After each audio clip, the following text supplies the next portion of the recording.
We have been talking about humanities as in the crisis, and I see our discussions have been in three different dimensions, like humanities as observer or victim. In what sense? Like as an academic discipline being commercially dwarfed at the rise of career-centric streams in science and management. This is what we talked about, have been talking about since yesterday.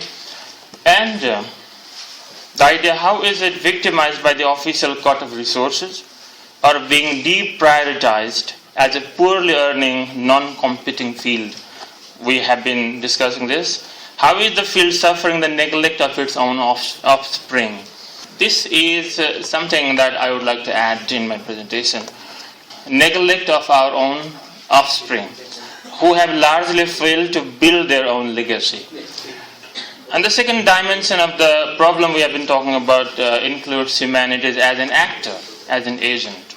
Like, how can or should humanities perform during philosophical crisis when human values are dissipating and when so-called career-oriented disciplines have failed to inculcate humanistic upbringing? My fellow presenters, earlier presentation more or less focused on that. So I would be somehow dealing with the third dimension, that is humanities discipline as an agency. Like what tools or means or feedback does or can or will humanities provide during broad social crisis? How is humanities being positively approached from elsewhere, integrated in relevant domains, and exploited for the growth of some other disciplines? So how can we benefit from that scenario? So I'm happy that my friend here from India will somehow attest to what I say, because he shares the same kind of crisis, being under a university that focuses on economics rather than humanities. Okay. A few realities outside the academia. Whether humanities is in crisis. Yesterday there was some discussion about whether it is a discipline in crisis or the activities or the production of humanistic artifacts in crisis. There's a lot going on that might enrich humanities in a broad sense. The actors, ingredients, and products have increased, probably without much care for being contributory and willingness to be canonized. For example, books are being written and sold more than before. Writers are making quick fortunes to the extent of being valorized without the test of time. Literary programs are being sponsored by business tycoons. There is a sort of resurgence in fine arts with the upsurge of digital technologies and digital platforms. A number of organizations are providing professional trainings in writing and presentation skills. Toastmasters are claiming to be more useful than historians and grammarians. Blogging is now as much a pastime as a creative pursuit. Youngsters own personal websites to practice and publish creative stuffs independently. So there's much going on outside the academia. So what inside the academia? Let me present one example of where humanities is given a conditional space. So I would like to cite an example of one very popular technical institute of India, Birla Institute of Technology and Science, Pilani, which houses strong integrated humanities departments in all of its 4 campuses, 3 in India, 1 in Dubai. The institute offers 2 elective courses in humanities, apart from 1 compulsory course in communication skills. The teacher has the challenge. It's not the program that has the challenge, but the teacher has the challenge to attract minimum number of students in his or her course. The course can be anything, like eco-criticism. He knows the professor who teaches eco-criticism in bits. So the condition is that attract as many students as possible. Minimum is 15 or 20. So they teach post-colonial theory, creative writing, romantic poetry, even Indian philosophy, whatever that comes under humanities. But it's mandatory from the university that the students in science and technology within 4 years package are bound to take 2 courses in humanities, apart from 1 in English communication skills. So it's not that nothing is being done to integrate humanistic training in technological, disciplines also. The teacher has the challenge to attract minimum number of students in his her course. The institute is more particular about teachers' competence than the relevance of the subject. I would like to give some example of what we do in Kathmandu University, somehow how humanistic aspects have been integrated. In our own place, we use literature as a tool for critical and creative thinking. We train students with the skills inside a digital platform of interactive language lab. We teach ethics, professional grooming, and leadership development to engineering and science students. The School of Management places high emphasis on critical thinking abilities. And ironically, though people other than humanities graduates are teaching soft skills, academic writing, case writing and analysis, debating skills, and public speaking. This is so in management colleges. It's not the English teachers, philosophers teaching debating skills, but people trained in organizational communication. Basically MBA people are doing, but the ideas are there. Who is doing is a secondary thing, but the concepts from humanities have been included in the courses. Similarly, engineering and management colleges reach out to their prospective employers through internship mandates and job fairs. They invite the prospective employers to make the students aware of the need of the competitive markets. They invite motivational speakers to inculcate human values and advise students to join meditation and yoga centers in their free times. So, the irony is, while we educated humanists are lamenting the lack of general interest in canonical texts, yogis, corporate leaders, or celebrities are inculcating human value education to youngsters. This is one irony. So, how do I understand the crisis in general? My own experience as a coordinator of humanities program in Kathmandu University, humanities department, it has been mostly difficult nowadays to find a teacher of history. No problem with the teacher of English. Teacher of history, political science, psychology, geography, or philosophy in the undergraduate program. These courses are and will be taken foundational to business administration, communication studies, entrepreneurship development. Maybe they have the perennial value. Those who are available, the teachers who are available in the Kathmandu market, are either heavily involved in NGO activities or too docile to fulfill the demands of stakeholders in a new setting. One reason why we don't get teachers is that teaching in competitive institutions demands high degree of commitment beyond monetary gains. So, and not always commitment and teaching work hand in hand when money defines individual choices.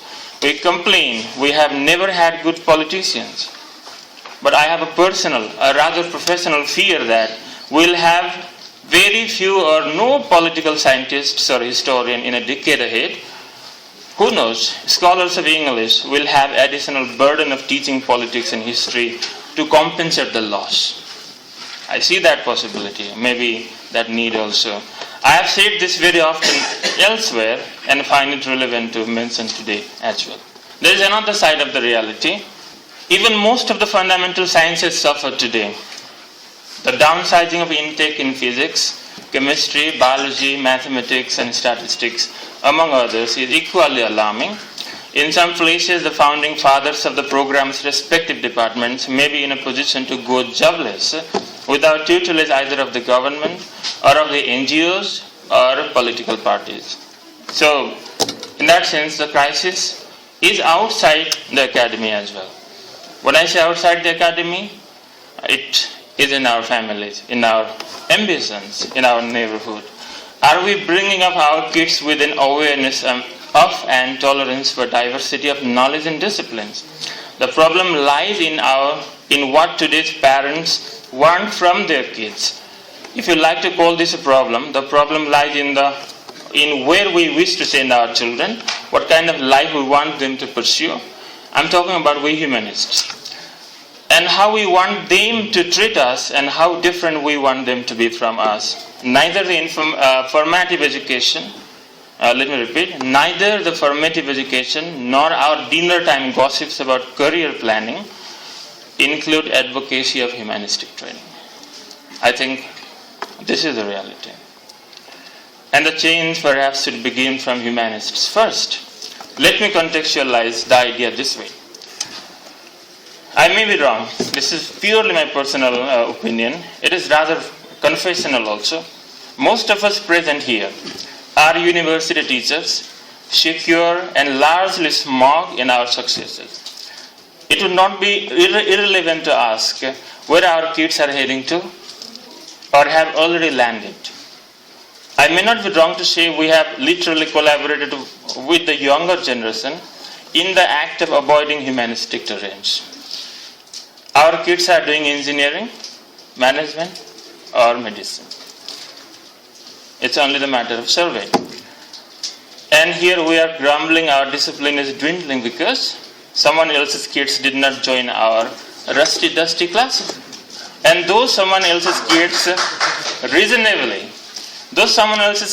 reasonably would not like to attend my 3-hour-long, probably stale lecture, while YouTube or TED or Khan Academy features M.H. Abrams explaining the fourth dimension of poems, Michael Halliday revisiting the eclecticism of functional grammar, and Steven Pinker defining academic writing from the point of view of cognitive psychology. And some of us do not feel challenged for constant upgrade. Higher studies are rather geared towards acquiring eligibility for promotion than a love for contribution to scholarship and transfer of knowledge. This is the reality. And also, where do we have a space for those people who want to be educated? Like Rishikesh sir was saying, we want to educate people. Where is the place? I actually appreciate this idea. I got this idea from Sridhar sir. Once he told us in Kathmandu University, create a space for people who want to be educated. So where is that? We have not been able to create that. For those who just want to be wiser, more enlightened, and with the values of life and awareness of the world. For those who have safe careers because of family affords not to be dragged by the market, but to provide the kids with the world's best value education, what is a safe school and intellectually enriching faculty and physical resources? This is a question that I would like to leave today, and some food for thought. How big is the loss we are lamenting about? We are lamenting about the crisis in the humanities, but how big is the crisis? As if we have taken the charge of all the responsibilities to groom human beings. In fact, not. Humanists do not take charge of every aspect of human life, nor of the society. We just share a small part of individual upbringing and social development. In that sense, we must be wary about the loss or gain within that small terrain of social life. Or I see there has never been a big loss yet. So, people of other disciplines are looking towards or imitating or making independent use of humanities with a hope to complement the humanistic trainings missed out in their formal structures. But this is happening while people in the humanities are directing their progeny to technical and career-oriented courses. Naturally, today's society runs after new canons such as quality education, career building, and leadership development. But these are the areas where humanists may have meaningful intervention. This can be where humanities education waits to be redirected. Teaching should be one of our most important priorities, important target. Teaching survives so long as humans occupy this planet and sustain the instinct to know.